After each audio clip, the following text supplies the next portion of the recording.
Welcome to Journeys with God. This is where I will be sharing the journeys that I take around the world with God, and more importantly, my spiritual journey with God that started when I was very young and is constantly evolving. To be honest, I'm here because this is an assignment from God to share that story.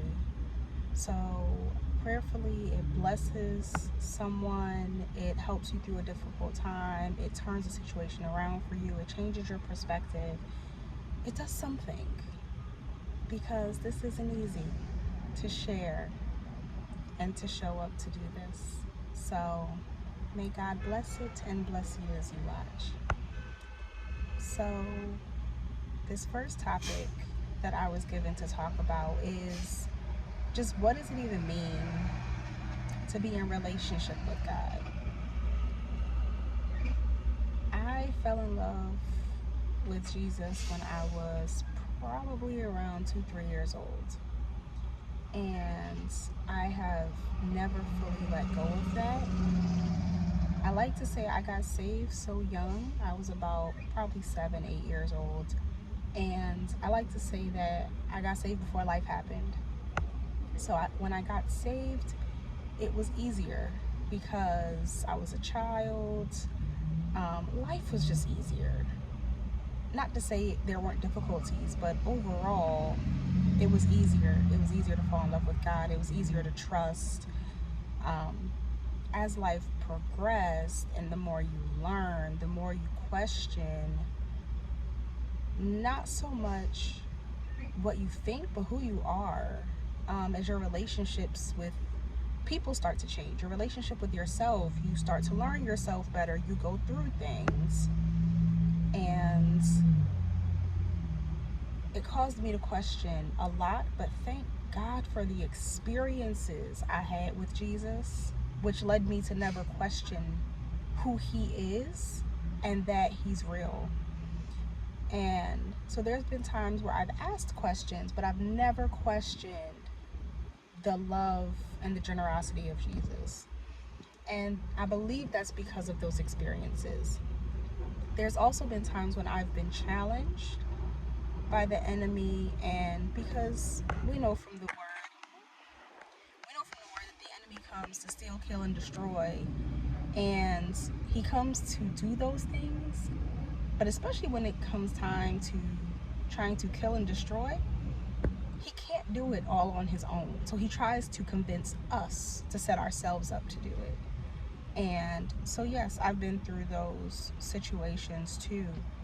And the first time was when I was young and contemplated, I guess, hurting myself. But I was never going to go through with it, because what immediately came to mind was Jesus gave his life so I could live. Jesus shed his blood so my life is no longer my own. How dare I? What right do I have to alter what he gave his life for? So when I was more heavily tested later in life, and the enemy tried so many different ways and so many thoughts, and led me to put myself in situations that I should not have been in, that were or could have been dangerous. I had to learn how to give it all to God and how to bind those thoughts. And I thank God because it's only made me stronger. The enemy has taken his best shot at me. So there's nowhere to go but up. The relationship I have with the Lord is not, it's not something that he can steal, kill, or destroy, because I am convinced that nothing will take me out of the hand of God. And I'm certainly not going to hand my soul or my heart or his spirit over to him and give it back. So this topic actually came up during a sister of mine's summit, Simona McNeil, and she hosted a summit. So this topic originally came up when a sister of mine, Simona McNeil, hosted a summit, and in that summit, she asked me some questions, and surprisingly, relationship is what came up as the difference between just knowing of God and knowing God. So I think it's extremely important to read the word, to know the entire Bible. I did not do it until later in life, and I did it because I was so low and broken. I had to know why I believed what I believed. And so it was in that state that I finally read through the entire Bible, the first, the second, and the third time. And I'm currently going through the Bible again from cover to cover.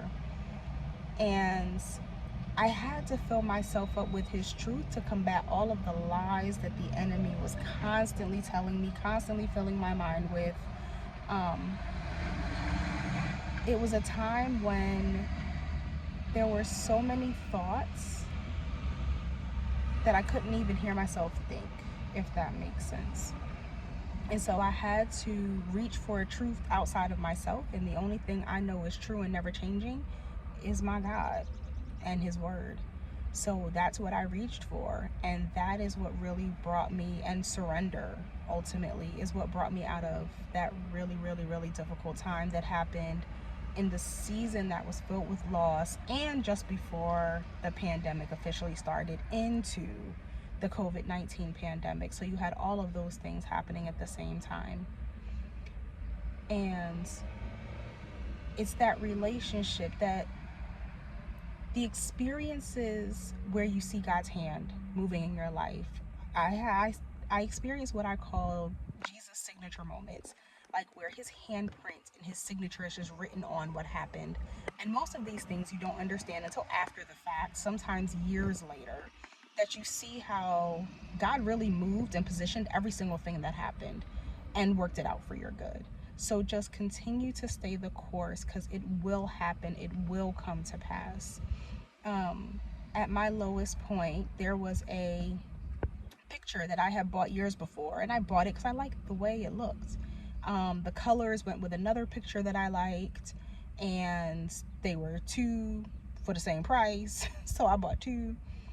And it had a scripture on it, and I didn't really understand the scripture at the time, but it talked about how God is close to the brokenhearted and the contrite in spirit, and I didn't understand the scripture at the time. Fast forward a couple years, and I never knew how much I would need that picture and that scripture, because I still had it. I had moved at the time. I was staying somewhere else, but I still had the picture up on the wall. And I remember being in a really hard, broken place. I was crying for days. I dry fasted for the first time, and it didn't start as a fast. It started out of heartbreak. It started out of disappointment. It started out of pain and suffering, where I literally could not eat for 3 days. And on the third day, God said, I'm going to turn this into a fast. And he did. And I continued to dry fast to the point where I actually even exercised one day. And I dry fast for, it ended up being about a week that I dry fasted. And I remember there was a time where I was so hurt and so broken. I just sat on the floor bawling, and I looked up and I saw that scripture. And I was like, God, you knew I was going to be here one day, and this is what you mean. This is the contrite and brokenhearted. And so I know you sent that scripture, so I know that that's when you're even closer to me. And I thank God for it, because he healed me completely from what I was going through at the time. And he healed me faster than I even imagined. Literally, it was almost like a story from the Wizard of Oz. There was a day it felt like he just removed my heart for safekeeping. So it felt like for a while I just walked around without a heart, but then he told me, I'm going to heal your heart. And I hadn't slept in about 3 days at that time. And when he did that, that was the first time I got rest. That was the first night I slept in about 3 days. So you have to allow him to have those experiences with you, because that's what solidifies your faith. That's what solidifies your trust in your belief in him. It's wonderful, it's amazing, it's necessary to read and know the word. The enemy knows the word. So everything the enemy knows about God, you need to know too, first and foremost, right? Because how are you going to get offensive using the sword of the word when you don't know the word, right? And on top of that, you need to be able to study and show thyself approved. A workman needeth not be ashamed, rightly dividing the word of truth, because the enemy not only knows the word, but he'll use the word against you if you let him. So it's imperative that you know the word, but on top of that, you have to let yourself experience God, and he can show up in the hardest places in your life. But as long as you're there with him, let him. He has solidified my faith for life. I've been through too much, and he's brought me through too much for me to ever doubt or question that he is real, doubt or question his word, doubt or question that he can show up in the things he can do. Don't get me wrong.